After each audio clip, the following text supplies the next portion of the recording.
Halo Bapak Ibu Guru, apa kabar? Saya harap semuanya sehat ya.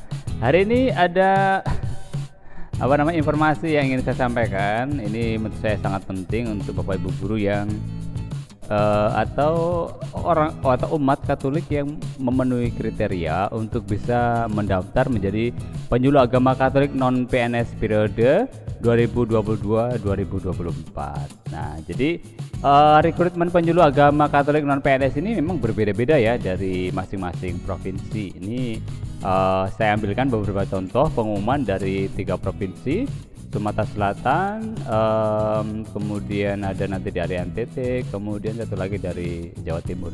Nah, langsung saja untuk yang pertama ini dari Provinsi Sumatera Selatan. Nah, ini disampaikan surat tanggal 28 Mei 2021. Ya, jadi ini ditandatangani oleh Bapak Dr. Andes Harmadi MM. Nah, dalam surat ini dikatakan atau ditujukan untuk pastor kepala paroki gereja Katolik dan pimpinan lembaga keagamaan Katolik seprovinsi Sumatera Selatan di tempat. Nah, berdasarkan keputusan Dirjen Bimas Katolik nomor 94 tahun 2021 tentang petunjuk teknis pengelolaan penyuluh agama Katolik non pegawai negeri sipil di lingkungan Direktorat Jenderal Bimbingan Masyarakat Katolik, maka kami informasikan kepada pastor paroki dan pimpinan lembaga keagamaan Katolik di Provinsi Sumatera Selatan mengenai open recruitment penyuluh agama Katolik non PNS di Provinsi Sumatera Selatan periode 2022-2024. Jadwal pelaksanaan rekrutmen penyuluh agama Katolik non PNS periode 2022-2024 adalah sebagai berikut. Jadi untuk pengumumannya mulai tanggal 28 Mei kemarin sampai 2 Juni kemarin ya. Jadi sudah disampaikan. Kemudian ini untuk pendaftaran nanti mulai dari 2 Juni sampai 15 Juli. Jadi masih ada waktu panjang bagi Bapak Ibu guru atau yang memenuhi persyaratan. Nanti silakan juga diberi kesempatan jelas untuk mendaftar, terkhusus mereka yang tinggal di Sumatera Selatan. Kemudian untuk seleksi administrasi tanggal 16 Juli sampai 5 Agustus 2021. Kemudian ada juga nanti tes wawancara tanggal 5 sampai 15 Agustus 2021. Kemudian ada pengumuman kelulusan tanggal 18 Agustus 2021.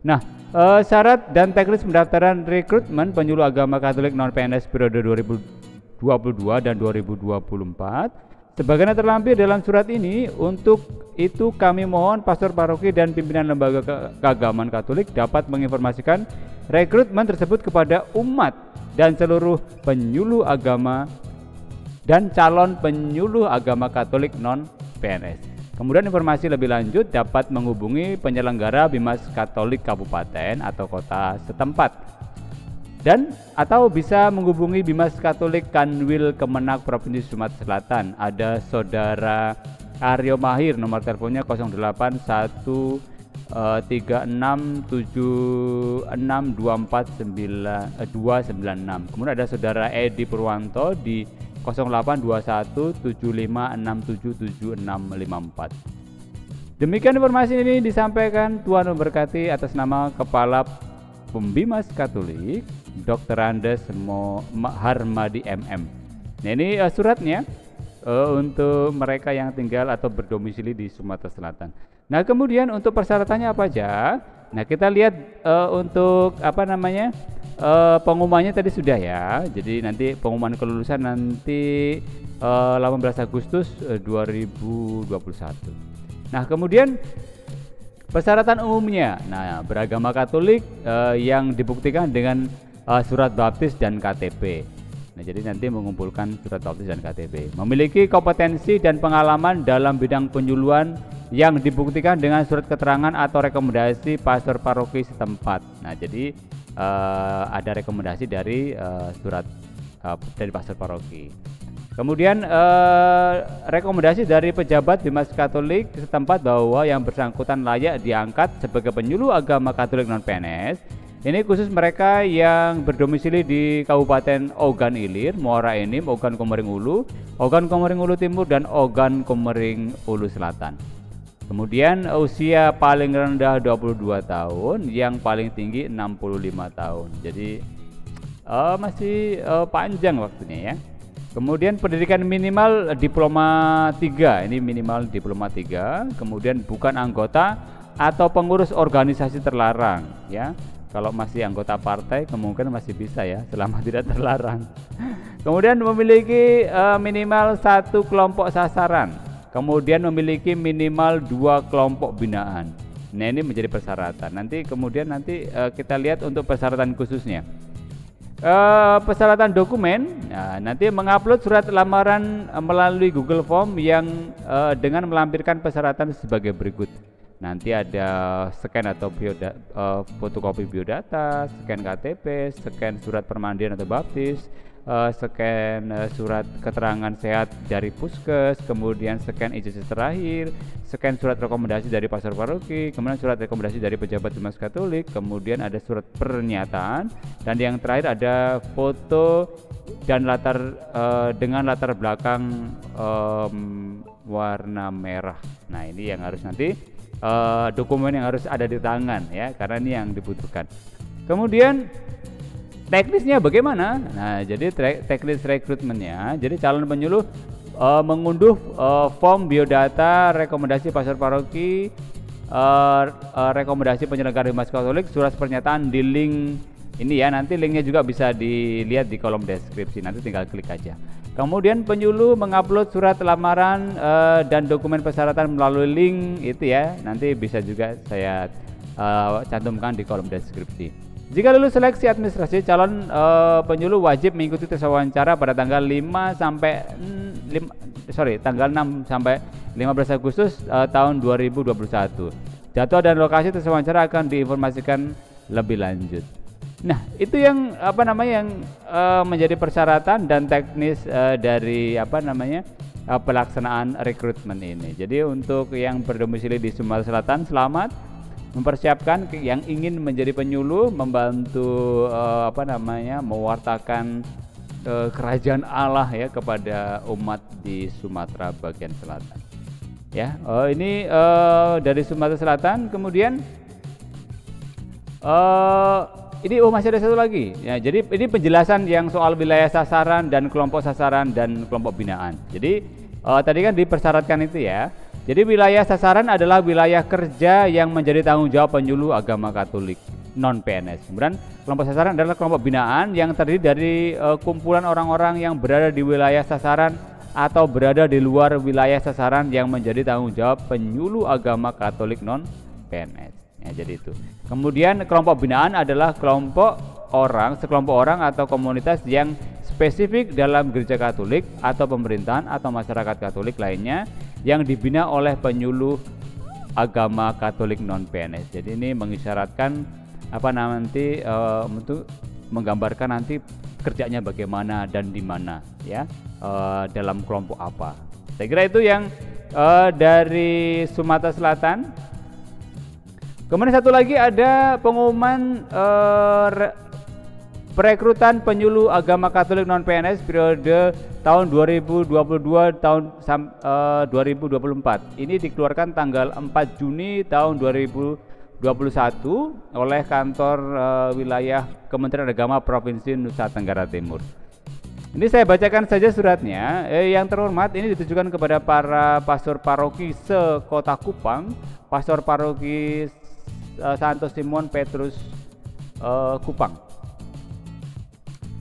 Menindaklanjuti surat keputusan Direktur Jenderal Bimbingan Masyarakat Katolik Kementerian Agama RI tahun Jakarta nomor 94 tahun 2021 tanggal 7 April 2021 tentang petunjuk teknis pengelola penyelenggaraan penyuluh agama Katolik non PNS di lingkungan Direktorat Jenderal Bimbingan Masyarakat Katolik, maka Kanwil Kementerian Agama Provinsi Nusa Tenggara Timur melalui bidang urusan agama Katolik akan melaksanakan rekrutmen penyuluh agama Katolik dan non Katolik non pegawai negeri sipil periode tahun 2022-2024 untuk dimohonkan kepada para pastor paroki se-Kota Kupang dan paroki Santo Simon Petrus yang untuk menginformasikan pengumuman dimaksud baik melalui mimbar maupun melalui papan pengumuman paroki kepada para calon penyuluh agama Katolik non pegawai negeri sipil yang berminat untuk menjadi penyuluh agama Katolik non pegawai negeri sipil periode 2022-2024. Adapun persyaratan yang dibutuhkan sebagai berikut. 1. Persyaratan umum. Beragama Katolik yang dibutuhkan dengan surat baptis dan KTP, memiliki kompetensi penyuluhan dan memiliki pengalaman dalam bidang penyuluhan yang dibutuhkan dengan surat keterangan atau rekomendasi dari pastor paroki setempat. Rekomendasi dari pejabat bebas Katolik setempat bahwa yang bersangkutan layak untuk diangkat sebagai penyuluh agama non pegawai negeri sipil. Usia paling rendah 22 tahun pada awal Januari 22 dan setinggi-tingginya 65 tahun pada tanggal 31 Desember 2024. Pendidikan terakhir minimal diploma 3, bukan anggota atau pengurus organisasi terlarang. Jadi ini sama persyaratannya dengan yang di Sumatera Selatan untuk persyaratan umumnya. Nah, kemudian untuk persyaratan khususnya, jadi surat lamaran diantar langsung dan ditunjukkan kepada Kepala Kantor Wilayah Kementerian Agama Provinsi Nusa Tenggara Timur, UP, Kepala Bidang Urusan Agama Katolik. Kemudian daftar riwayat hidup, fotokopi KTP, fotokopi surat permandian atau baptis, surat keterangan sehat dari puskesmas. Kemudian fotokopi ijazah terakhir, surat rekomendasi dari pastor paroki, surat rekomendasi dari pejabat Dimas Katolik, pas foto terakhir ukuran 4x6 sejumlah 2 lembar dengan latar belakang warna merah. Nah, ini pelaksanaan rekrutmennya. Jadi pendaftaran dilaksanakan pada tanggal 1 sampai 30 Juli 2021.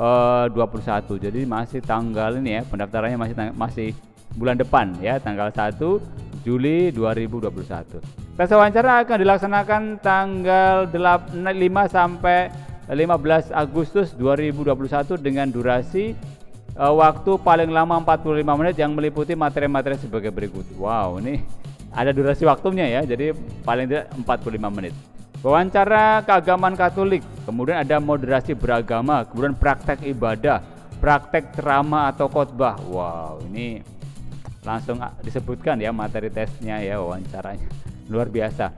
Pengumuman kelulusan tanggal 18 Agustus 2021, kemudian surat keputusan dan laporan pelaksanaan rekrutmen dari Dirjen Dimas Katolik RI akan dikirim paling lambat 25 Agustus 2021. Demikian penyampaian kami, atas perhatiannya dan kerjasama ucapkan terima kasih. Ditandatangani Kepala Kantor Wilayah Kementerian Agama Katolik Nusa Tenggara Timur, di sini ditandatangani oleh Hasan Manuk. Oke, jadi itu dari NTT ya, dikhususkan untuk Kota Kupang. Ini tadi persyaratan umumnya, jadi sama dengan yang Sumatera Selatan. Kemudian ini persyaratan khususnya, jadi moralnya sama ya. Yang membedakan tadi soal ini, jadi ini lebih detail tentang wawancaranya, tentang ada praktek ibadah, kemudian ada praktek ceramah. Kalau tadi yang di Sumatera Selatan kan ada sasaran dan ada binaan, ada kelompok binaannya apa. Jadi oke, ini saya kira masing-masing provinsi memiliki penekanannya masing-masing. Kemudian ini untuk Malang. Ini kayaknya dari Kabupaten Malang. Ini pengumumannya modelnya berbeda ya. Berbeda, kalau tadi kan ditujukan untuk pastor paroki dan lembaga-lembaga Katolik. Tadi juga disebutkan kalau di NTT tadi pastor paroki Kota Kupang tadi ya. Nah, ini model penyuluhannya, pengumumannya umum ya. Ini saya dapat dari website yang ditandatangani oleh Kepala Penyelenggara Katolik, yaitu siapa namanya ini? Wiro Hadi ya. Ini saya bacakan saja untuk Kabupaten Malang ya. Saya kira ini, tapi ini kayaknya udah lewat ya informasinya. Jadi tes wawancaranya sudah terjadi bulan Mei. Kemudian ini suratnya dikeluarkan tanggal 22 Maret 2021. Saya kira udah kelewatan ya informasinya, ini agak basis sedikit. Tapi ini pengumumannya, SK penetapannya tanggal 31 Desember. Kemudian pengumuman hasil kemarin ya, tanggal 31 kemarin sudah diumumkan ya. Selamat bagi yang sudah diterima. Jadi ini persyaratan-persyaratannya diutamakan. Ini ada yang diutamakan. Jadi agak sedikit formulasinya agak sedikit berbeda. Tapi paling tidak itu yang menjadi apa namanya persyaratan-persyaratan untuk mendaftar bagi mereka yang tertarik untuk menjadi penyuluh agama Katolik non pegawai negeri sipil di lingkungan Dirjen Bimbingan Masyarakat Katolik. Jadi silakan untuk mendaftar, persiapkan diri, persiapkan berkasnya. Semoga ini menjadi awal yang baik untuk karya pelayanan kita.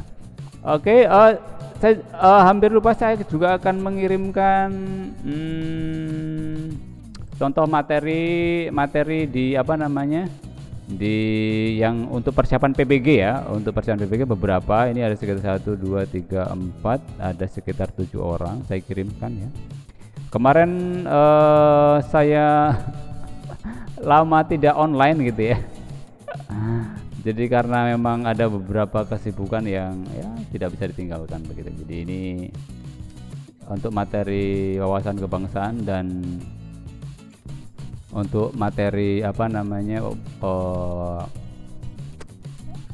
pedagogik gitu ya. Jadi saya hanya sekedar sharing saja, membantu teman-teman untuk apa namanya menyiapkan begitu. Jadi begitu, terima kasih. Tuhan memberkati. Bagi mereka yang masih harap-harap cemas karena statusnya masih di Kanwil begitu ya, belum apa namanya belum sampai pusat gitu ya, belum verifikasi pusat. Seperti pesannya, semoga semua akan baik-baik saja ya. Jadi jangan terlalu khawatir. Kita yakin bahwa sistem yang dibangun sudah sangat baik ya, untuk kebaikan kita bersama. Ya, selamat. Nanti kita akan mendengarkan pengumuman untuk pengumuman PPG terutama ya, itu nanti tanggal 15 Juni. Jadi siapa yang lolos berkas nanti ya kita akan coba nanti untuk tes ini kita persiapkan dulu. Semoga kita semua bisa lulus sesuai yang kita harapkan. Oke, terima kasih. Tuhan memberkati. Sampai ketemu di informasi update selanjutnya. God bless.